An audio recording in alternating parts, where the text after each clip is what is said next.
तो ये वीडियो सत्य को सत्य के रूप में स्वीकार करने के बारे में है। कई बार हम सत्य से काफ़ी फाइट करते हैं। कई बार हम रियलिटी को रियलिटी की तरह नहीं देखते। हम रियलिटी को ऐसे देखते हैं जैसे हम देखना चाहते हैं या जैसी वो दिख रही है। मैं अक्सर एक बात बोलती हूँ कि see the reality as it is, not as it seems to be और you would like it to be, but as it is.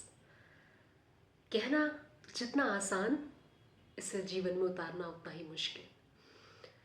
हम कह तो देते हैं कि हाँ स्वीकारना है, सत्य है, इसको स्वीकारो, पर अगर सत्य को स्वीकारना इतना आसान होता तो जीवन में सब दुख फिर ख़त्म ही हो जाए। फिर दुख का कोई कारण ही नहीं है अगर हम सत्य को स्वीकार करना सीख गए, क्योंकि सब कुछ तो सत्य ही है ना। फिर सब कुछ सत्य है, झूठ भी सत्य है, सब कुछ सत्य है। असत्य फिर कुछ है ही नहीं इस दुनिया में।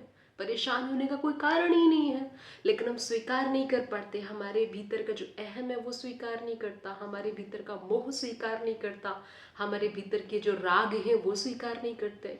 हम अस्तित्व से लड़ रहे होते हैं, प्रकृति से लड़ रहे होते हैं, नियति से लड़ रहे होते हैं, हम बेसिक ह्यूमन नेचर से लड़ रहे होते हैं, हम इंसान की साइकोलॉजी जो होती है उससे लड़ रहे होते हैं। हम नहीं स्वीकारते सत्य को। हम किताबें पढ़ लेते हैं, टॉक सुन लेते हैं, लेकिन उसे एज इट इज़ स्वीकार करने का साहस हम इंसानों में बहुत बहुत बहुत रेयर है। क्यों ये ख्याल मेरे दिमाग में आया? ये कहीं ना कहीं थोड़ा सा रिश्तों के बारे में है। जैसे हम अक्सर सोचते हैं, मैं किसी से कुछ दिन पहले पूछ रही थी कि हम इंसान इतने सेल्फिश क्यों हैं, कि इंसान बाय नेचर सेल्फिश होता है, ठीक है, ऐसा साइकोलॉजी मानती है। तो मैं बहुत ज़्यादा अवेयर रहते हुए ये प्रैक्टिस करती आई हूँ पिछले बहुत सालों से कि मैं थोड़ा सा कम सेल्फिश रहूँ। मैं भी होती होंगी, लेकिन मैं प्रैक्टिस ये करती हूँ कि ज़्यादा से ज़्यादा निस्वार्थ रह सकूँ। मेरे एक्शंस, मेरे वर्ड्स ऐसे हों जो थोड़े से कम स्वार्थ से परिपूर्ण हो, थोड़ा सा निस्वार्थ हो। क्योंकि वो इसलिए बस क्योंकि वो दिल को सुकून देता है, शांति देता है। फिर वो मुझे सुकून और शांति के लिए किसी का सहारा नहीं चाहिए, वो मेरे भीतर ही आ जाता है अगर मैं थोड़ा सा निस्वार्थ कुछ एक्ट कर लेती हूँ, कुछ शब्द बोल देती हूँ या किसी के प्रति थोड़ी करुणा रख लेती हूँ। करुणा और निस्वार्थ दोनों इंटरकनेक्टेड है। आपके हृदय में जब बहुत करुणा होगी, बहुत बहुत प्रेम होगा, बहुत दया भाव होगा, तभी आप थोड़ा सा निस्वार्थ हो पाएंगे, वरना मुश्किल होगा। तो उस शख्स ने मुझे जवाब दिया कि ये दूध दूध क्यों है, हम इससे क्यों फाइट कर रहे हैं? वो दूध का बेसिक नेचर है, दूध ऐसा ही होता है। अब हम क्यों इससे लड़ रहे हैं कि ये ऐसा ऐसे क्यों है, ये वाइट क्यों है?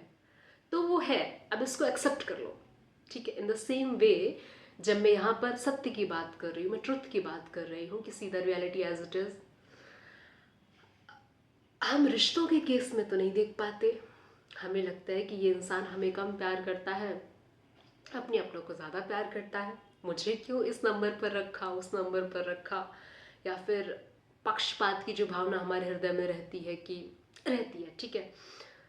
हम ये स्वीकार नहीं कर पाते कि ये इंसान मुझे दूसरे नंबर पर रख रहा है, तीसरे नंबर पर रख रहा है, या पांचवें चौथे छठवें नंबर पर रख रहा है, पर किसी और को पहले दूसरे तीसरे नंबर पर रख रहा है। मुझे इतना अंत में क्यों रख रहा है? रिश्तों के बारे में है, खासकर जो आपकी ज़िंदगी में बड़े अहम रिश्ते होते हैं, जिन्हें आप बहुत वैल्यू करते हैं, उन रिश्तों के बारे में कि वहाँ पर सत्य नहीं स्वीकार कर पाते। हमें लगता है कि उसको ज़्यादा प्रेम करता है, मुझे कम करता है, क्यों मुझे पहले नंबर पे क्यों नहीं रखा?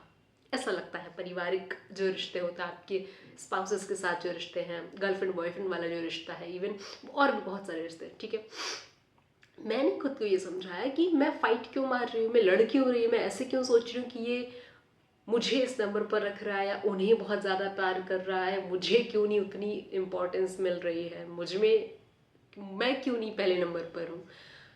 तो मैंने इसको स्वीकार कर लिया कि ठीक है, हाँ मैं इस नंबर पर आती हूँ, तो मैं इसको ऐसे ही स्वीकार करती हूँ।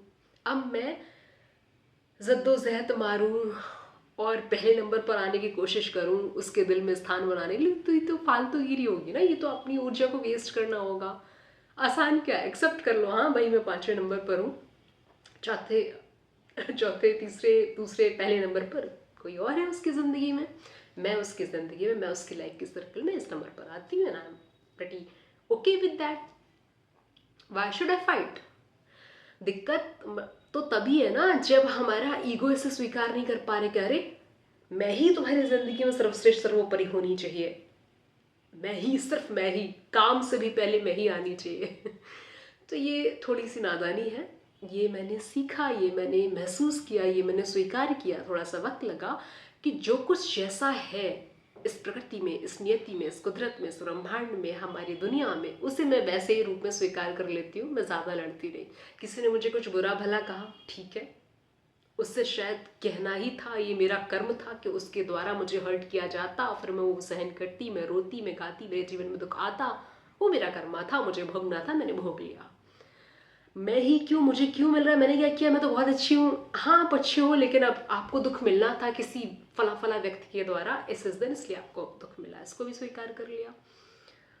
कोई आया, प्यार किया, कोई चला गया, क्यों चला गया, उसको तो नहीं जाना चाहिए, उसने तो ये वादे किए थे, वो वादे किए थे, चला गया, चला गया, उसका समय पूरा हुआ आपकी ज़िंदगी में, उसको भी स्वीकार कर लिया।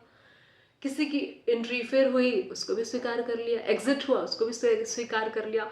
तो ओवरऑल अगर हम एक्सेप्ट कर लें, स्वीकार कर लें किसी भी चीज़ को, तो आपको नहीं लगता कि थोड़ा सा कम स्ट्रेस, कम एग्जाइटी, कम दर्द रहेगा जीवन में? सारा दर्द तो इसी बात का है ना कि हम जो चाहते हैं हमारे हिसाब से चीज़ें नहीं, हमारे हिसाब से इंसान नहीं, हमारे हिसाब से रिश्ता नहीं, हमारे हिसाब से चीज़ें नहीं है। सारा दर्द इसी बात का है। तो मैं मेरा हिसाब साइड में रखती हूँ।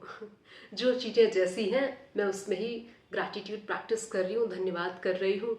हर छोटी से छोटी चीज़ का धन्यवाद करती हूँ। इवन अगर मेरे किचन में वो अदरक, मिर्च, नींबू भी मुझे अगर रखा हुआ मिलता है तो मैं उसके लिए धन्यवाद करती हूँ, क्योंकि एक वक्त ऐसा था मैं टमाटर और अदरक और मिर्च ये सब भी नहीं खरीदती थी, मुझे लगता था बड़ा महंगा है, पर अभी मेरे पास है तो मैं बहुत बहुत ज़्यादा शुक्रगुजार होती हूँ अपने किचन में रखे हुए वो सारी ग्रॉसरीज, वो सारे बजट के लिए कि थैंक यू लक्ष्मी माता माँ। तो हर चीज़ के लिए शुक्र, मैं छत के लिए शुक्रगुजार होती हूँ। जीवन में एक दो तीन जो भी लोग हैं जिनकी मैं बहुत, जो लोग मेरे लाइफ में मुझे लगता है कि मेरे सब कुछ है, मैं उनके लिए ग्रेटफुल हूँ कि वो हैं, वो खुश रहें, उनके लिए दुआ करती हूँ।